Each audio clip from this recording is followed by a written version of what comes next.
Hey, what's up, everybody? BDO44 coming at you with another video. All right, so finished my playlist earlier today after working on it for like 15 hours. I don't even want to get into that, but I'm eating some dinner, which is actually breakfast. But hey, it is what it is, man. I'm enjoying it, and I'm listening to people talk about the Lakers, and something flashed across my screen while I was looking at another app, and it was just like something along the lines of the Miami Heat want to give 3 first-round picks in Tyler Hero. That's what they're offering for Dame Lillard. And I'm just thinking to myself, that's not going to get you Dame Lillard, man. Like, if that's the value they're offering, this thing is a very long way away. I read something else earlier. I don't know how much truth any of this holds at all, but it's the going stuff that's being floating around in regards to the conversation. Essentially, what I'm reading is the Heat were laughing at the Portland Trailblazers offers in regards to the cost of Dame Lillard. And I'm saying, if that's what's going on, where the guy who don't have enough is laughing at the guy who has the goods, this thing ain't getting done. This thing ain't getting done, and I'm gonna tell you right now, it sounds to me that Dame Lillard may not actually have a role in Miami. I don't know if the tea leaves are telling me the truth right now, but it's almost like Pat saying, "Can we not do this?" That's what it seemed like to me when you start talking about the price tag. Pat Riley's not offering as much as he needs to make this thing serious. That's basically what I'm saying. Tyler Hero's a hell of a player, all-star going forward. I expect big things out of him no matter pretty much wherever he goes. He's going to fit in with the role that he's been having no matter where he's at. If you want him to start, he's going to be a high-level scorer. If you want him to come off the bench, he's going to keep being this guy. With that being said, them 3 first-round picks, if I'm the Portland Trailblazers, I like my luck in the draft over the last couple years. I came up with Shaedon Sharpe, came up with Scoot Henderson, so I feel pretty good about getting picks. Give me more is going to be what I say if I'm Portland. 3 picks, this is Damian Lillard. This is Dame time. You're not picking up any old guy, and so that's going to have to be the selling point there. You can look at that contract. If I'm Miami, I'm probably going to stand firm on what it is I'm willing to offer, especially since I don't have a whole lot to begin with. Like I said, if you really want to get this thing done, you're going to have to turn Jimmy Butler into a bunch of pieces so that you can really divvy out the value necessary, and I know that that's not in the plans. Just like trading Paul George from the Clippers will help that process along the same way, and it just isn't in the plans. So I don't know, man. I'm not really sure. We're not going to see this thing drag into the training camp. I'm not going to say the regular season, but this could probably drag into training camp. And at this stage in Dame's career, you just don't want to be starting fresh without a training camp in a brand new place when you ain't never left where you've been. That is not good for him. He needs to find himself into a situation where he can embrace the newness and then get ready for the long schedule in a new situation. This is not the kind of thing you just want to drag out if you're him when the experiences are fresh. A lot of guys have been traded before. They didn't sign with different teams. He's never been anywhere else. So this is going to be a very, very difficult and stressful thing without a training camp. So that's what I'm looking at there. I just think that Dame should really, really consider anywhere else he may want to go. Because I do think the Miami Heat, the Minnesota Timberwolves, the LA Clippers, those are the teams that you can definitely be certain don't have enough.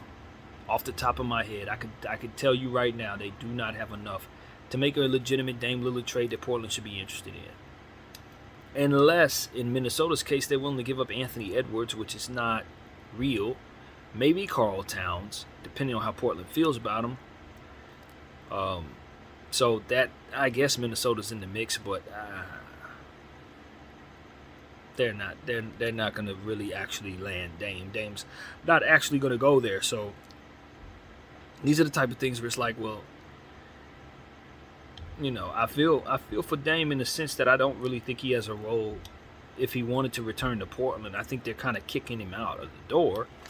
But at the same time, it's like if he wants to find himself with a real good season this upcoming year, you don't want to just be walking into somebody's team a week before the season starts talking about, I'm just starting point guard now, we're going to do it my way. That's going to be tough. And trying to incorporate himself into somebody else's team, which is likely the situation given the fact that he's leaving his own, it's going to be rough, man. Unless he's going somewhere like Washington or, OKC where there's a bunch of kids. Nah, not OKC. Not with Shea there. Not with those guys. Maybe a different place like Orlando where there's a bunch of kids. Maybe replacing AB, which I honestly would not do if I'm Orlando either. I'm kind of holding on to my youth all the way around. So it's kind of tough for Dame. But the places that would really welcome him, probably like Boston, he just don't want to go there. And so that's what it really comes down to. I personally am a Laker fan, so I would never endorse going to Boston for any reason, especially something that could help them win a championship. I'm not going to do that. But what I can say is if he were to go there, I do think they would get a chance at a real ring here, a real one. And if he goes to Miami, I don't think that is the case. Philadelphia should be on his list, man. Philadelphia's been eyeing Dame Lillard for years. And Joel Embiid could really use a running mate like Dame, who's ready to win, who's not here to play games, who's not going to be looking to scurry out in 3 years. You know what I mean? Dame is going to look to settle, I think, if he were to go to Philadelphia and enjoy it.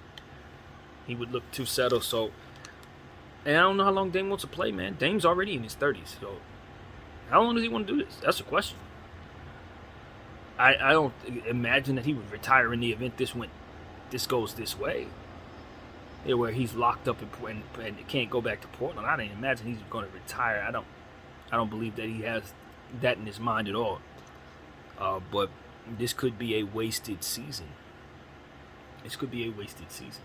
Now, granted, with all due respect to Dame, he's never won a championship, so every season, by my definition, has been wasted. But at least he's had opportunities at competitive moments, which is what he's really all about. So, as long as Portland is holding out, which is in the betterment of the Portland Trail Blazers, looking at what they're looking at in trade offers and how Miami is being reported to kind of be posturing, it's not a whole lot to get done this early. And as I said, if Pat Riley is serious about bringing in Dame, he's going to have to pony up some more than what he is. And I don't care if Dame is trying to force his way there or not. We're just going to be at a lock. That's all it's going to be. If you don't pony up more, they're going to lock this thing up and just not do it. And wait for you to be ready. And so, and this is the real deal. If Tyler Hero goes down with an injury, poof, bye-bye. That trade piece that y'all want to throw in there, everything, y'all better hope he stay healthy, because that boy do be going down with injuries. As we saw clearly in these playoffs. So, I'm a believer in Tyler Hero. I would welcome him on my team, but I also understand that his contract is of that of a star, so I'd better have the opportunity for him to get his looks, or the same role he has in Miami. It better be something like that, because I'm telling you, I don't like his contract in every situation. I really don't. Not every situation. So, that's it. That's what I say there. Dame Lillard, and then James Harden today, he reiterated that he only wants to go to the Clippers. It's just tough, man. I tell you, the Clippers is the worst kind of spot for a guy like James Harden. I don't think he's looking at this thing any more clearly than I'm saying in regards to Dame. They just want to go places that don't have any value to their assets. And if the Clippers want to dissolve assets and start over with James Harden and maybe another win-now player like Pascal Siakam, I think that's the best way to go. But this Paul George, Kawhi Leonard, James Harden thing, you guys know how I feel about that. I've used language like washed to describe that core right there. So I just don't. I think James Harden in LA could be a good thing. $36 million, his contract's fine for what you expect him to do. That's value. I know a lot of people don't see it that way because they're underrating James Harden, but his efficiency levels and his ability to get others involved is going to affect winning a lot of the time in the regular season, and that's what you're paying for. So you should get a lot of wins so long as everybody's healthy. And that's what it really comes down to. Can you get a healthy team around him? For me, if I'm relying upon Paul George and Kawhi Leonard, that's a bad deal for me, man. And I get it. Everybody's from LA. I get it. It's a homecoming for these guys. A guy like James Harden, we're going to win it together. We're going to do it for the city, our way, or whatever, how that goes. But I'm telling you, it's not as simple as getting on the floor and running around and trying to beat Phoenix because you got 3 stars and they got 3 stars. If you let too much go in regards to acquiring James Harden's contract, which is more affordable than Dame Lillard's, damn near half of it. It's literally half of it in some ways. You just gotta understand that it's gonna be a tough return. It's gonna be a tough return for the Philadelphia 76ers that I don't think they're gonna be pleased with if they do a deal with the Clippers at all. I don't think they're gonna be pleased with that deal. Now, I saw something on IG that a Clipper fan they posted. He was essentially saying he could throw in some contracts of some guys like Terrence Mann and was another young player that he threw into the mix. And in my mind, it wasn't the worst thing in the world because they're going to be taking back Tobias Harris' contract, which makes it so that you can match those salaries, because at the end of the day, Dame's contract is pretty much as big as both of them combined when you look at the final year on it. But I look at that as a really desirable asset. It's a desirable asset. I don't legitimately believe that it should be thrown into a Dame Lillard deal if I'm Philadelphia. Or rather a James Harden deal for any reason. I don't believe that. I don't think you should be throwing James Harden into a deal with the Clippers to be taking back anything sending them to Tobias Harris. Now, granted, if you're trying to move James Harden, you know what I mean, you're going to want to take back something of value for yourself. And in the event this is the case, they're probably looking at that salary removal as an early dump to allow them flexibility to make some type of trade in season. Because otherwise, you just let the thing expire yourself and you don't have to incorporate it into anything. Unless they just desire what the Clippers are going to be giving them in players. But I wouldn't imagine that in giving up James Harden and giving up Tobias Harris, you're taking back anything from the damn Clippers. So this is a situation where I just thought it was interesting from a Clippers perspective to try to acquire Tobias Harris. But in the event you're doing that, you're going to have to move, again, Kawhi Leonard, Paul George, or something like that. But that is something I would be willing to do just to free up the cap space. $35 million of cap space being freed up with Tobias Harris' contract should be very attractive to the Clippers come this offseason. Coming up next year's offseason, rather. Because that would be a lot of money to fix their situation and ultimately bring them exactly what they need for the future, which is obviously the building opening up. So that is where my mind goes with the Clippers at all times. I just don't know why they continue to kick the can down the road with old names. I don't get it. I don't get it. When guys are proven year in and year out to not be able to make it through the damn regular season, let alone win a championship. So you're going to bring yourself another guy, James Harden, who has a real propensity to ask himself out of circumstances repeatedly over and over again. It's never quite home where he goes, and for me, I don't know why the Clippers would be any different. I don't know why they would. He's going to get there. It's going to be the Clippers, just like it's always been, and he's going to leave there unhappy, just like he always does, and it just doesn't work. It doesn't work at this stage in his career for him to keep on demanding out and keep on getting what he wants. And I think the door might have closed on that just now because he's dealing with Daryl Morey, and we know how Daryl gets down. He ain't going to take back nothing he don't like. I don't imagine he is going to trade that Tobias Harris contract to the Clippers for any reason, now that I think about it. I had that thing confused with that Dame Lillard contract. It makes so much more sense for them to do a deal with Dame involved trying to make that contract swing somewhere else in the event they send James Harden out and they're acquiring Dame Lillard. That makes the numbers match there, obviously. But, just in general, if I'm the Clippers, I definitely would love to send salary out that is going to expire right away. That's basically the moral of all that I was trying to say.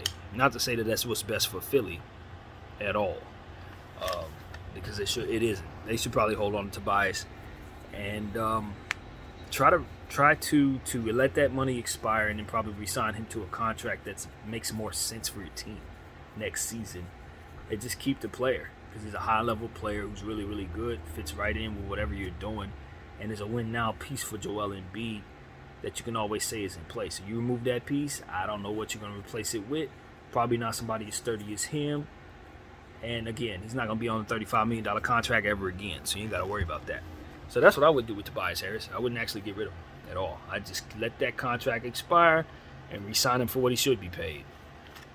Excuse me, and pocket that money, or rather spend it on what it is you're supposed to next year. The same thing the Clippers want to buy, you buy it yourself, Philly. And that's what you do.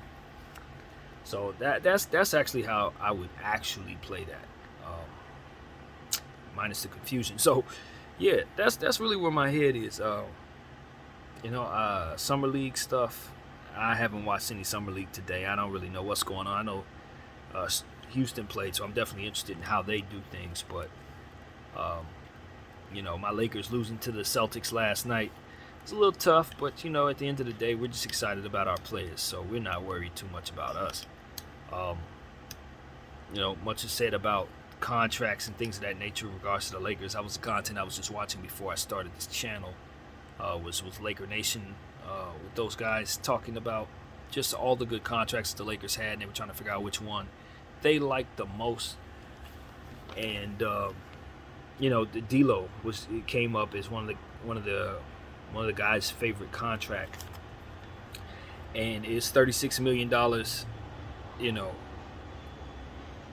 It's a good amount for him, because you would expect in 2 years he would probably make a little more than probably $20 million a year. So having him at that price is good. He waived his no trade contract, no trade clause, or whatever, de facto no trade clause. He waived that. So it's a good contract for the Lakers. It's going to expire very soon. So I can see why it's one of the best ones. Also, to clarify, they excluded the Austin Reeves contract from the equation because it's one of the best contracts in the league. So nobody's going to dispute that. But as far as the others, and another contract that was mentioned was Gabe Vincent, which I'm not going to say it's one of my favorite contracts, because I'm still not really sure what is to expect from Gabe Vincent. I've heard great things about Gabe, but I didn't watch a whole lot of Miami Heat basketball. I didn't watch a whole lot of Boston Celtics basketball when he was there, so I don't really know.